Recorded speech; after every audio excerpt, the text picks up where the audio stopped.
That's devastating to experience. I don't think he was hit, but it's even more sad how many lives will be lost due to this war. Praying for all the innocent lives, the innocent people on both sides, all sides. This right here is footage. It shows the destruction in the Iran capital.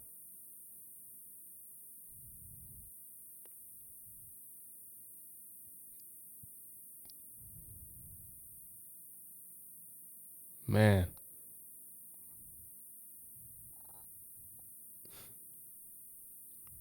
Man, oh man, oh man. The mixed messages from President Trump about how long the fighting is going to continue in the region. So he spoke about the war at a news conference last night and rejected evidence suggesting that a U.S. attack had destroyed a girls' school in Iran. But before that news conference, the president spoke on the phone to our own Wei Zhang. President Trump told me, quote, I think the war is very complete pretty much because he said U.S. strikes have severely crippled Iran's military capabilities. He also said the U.S. is very far ahead of the 4 to 5 week estimate he initially gave for how long the war would last. Later, Trump said it would go on for now.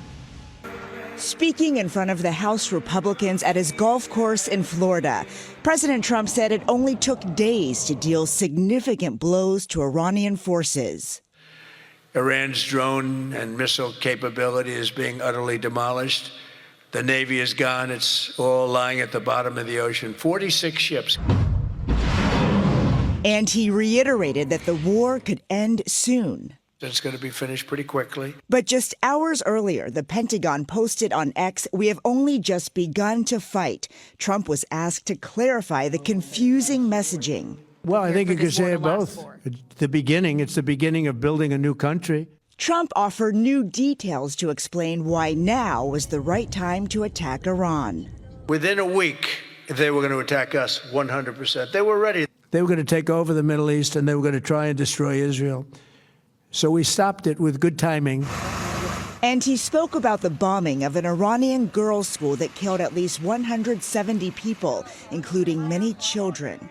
Over the weekend, without citing evidence, Trump blamed Iran. He was asked about new video, which apparently showed a U.S. Tomahawk was responsible. I think it's something that I was told is under investigation, but Tomahawks are used by others, as you know.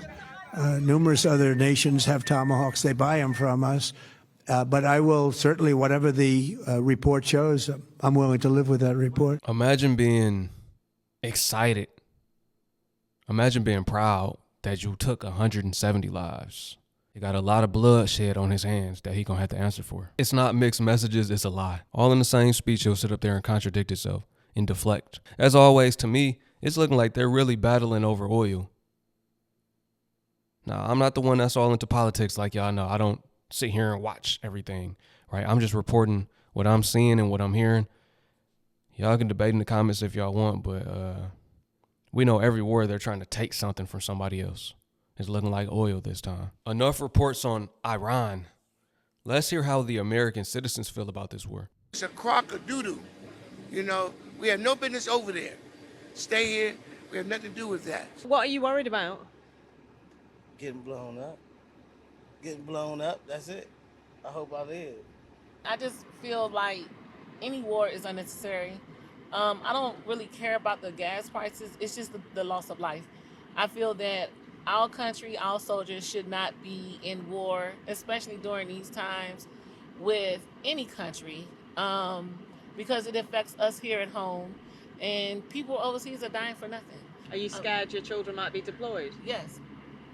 Absolutely, I am. I'm terrified of it. So, you know, it's like me telling my kids, you can't tell them come home because their body can come home. We always say come home alive. That was a deep point she made right there. We always tell them come home alive because they can go over there, be unalived, and then they'll still ship their body back over. They want their children to come back in one piece. I don't believe in fighting for a country that hates you, that'll send you over there to lose your life. Then they just gonna ship somebody else out there. Okay, cool. That round of people died, send the rest of them out there. Boom, they died, send some more out there. You are not irreplaceable. You're very replaceable. especially as a soldier.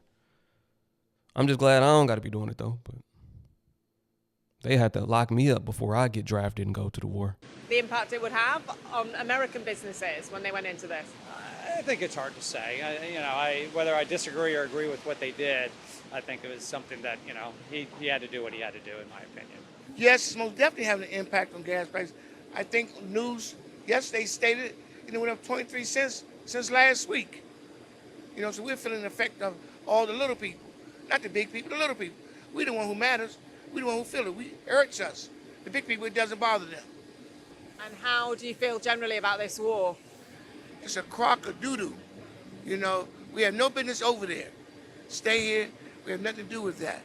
But yet we're trying to be policemen of the world and meddling in other countries' business, which should not be the case. And if you made it this far, this is probably what you're in tune for. You want to get the latest updates that you might have missed. Here they are. One of the largest oil exporters has already come out and said that prolonging this war in any length would be absolutely detrimental to the entire world's economy. Did you hear him? The entire world's economy. Didn't YT say it? Hey, this is where the collapse will begin. The blame will be the war, didn't I? Your brother said it. And I've been saying this for the last couple of days. There is no way this war goes on another 10 days. Israel and United States both are now looking for a graceful exit, especially Trump. Trump is in a horrible place right now because Iran is like, bring it. We'll be here next week, next month, next year. So quit talking and bring it. So it's hard for Trump to get a graceful exit out of this, even though he knows damn well he's got less than 10 days to end this stuff. So I don't know how he thinks he's going to gracefully do this, but Iran doesn't care about 10 days, 50 days, 100 days. They don't care. But Trump is now looking for an exit because he knows the world's economy is on his head. What he does over the next few days, it's everything. Like and follow for more, and let me know what you think he's going to do over the next 10 days. Do you think the war is just getting started, or do you think it's coming to an end? Do you trust Trump, or do you not? Now me, I'm focused on the fall. I've been focused on the collapse. That's what this channel is about. The can has been kicked down the curb repeatedly. The debt has been climbing exceedingly. Y'all let me know. What do y'all think? Do y'all think it'll get worse? Or is that it? Trump just got their leader whacked, hit a school, blew up some buildings, some bases got hit. Do y'all think that's all? Or is this the beginning of the fall?